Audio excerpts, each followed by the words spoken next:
Imagine waking up tomorrow and discovering that everything you depend on has disappeared. No electricity. No refrigerator. No smartphone. No supermarkets. No running water. You step outside and there are no cars, streetlights, or modern buildings. For people living about 1,000 years ago, this wasn't a disaster. It was simply normal life. So how did they survive? The answer wasn't modern technology.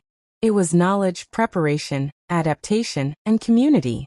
About 1,000 years ago, people organized their lives around nature. The sun determined when many people worked. The seasons determined what they planted, and rainfall could determine whether a community had enough food. Winter was especially important. People had to prepare months in advance, storing food, gathering fuel, preparing clothing, and maintaining their homes. Because if winter arrived and your supplies were not ready, life could become extremely difficult.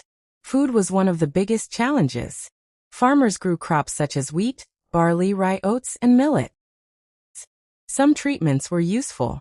Others were ineffective, and some could even be harmful.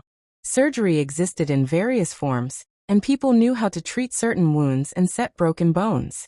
But infection remained a major threat. Water was another daily responsibility. People depended on rivers, streams, wells, springs, and rainwater. Perhaps the most impressive thing about humanity isn't the technology we've created. It's that long before modern technology existed, humans had already learned how to adapt. That ability to adapt may be the oldest survival technology we have ever possessed. Because 1,000 years ago, people didn't have our world. They had theirs. And somehow, they made it work.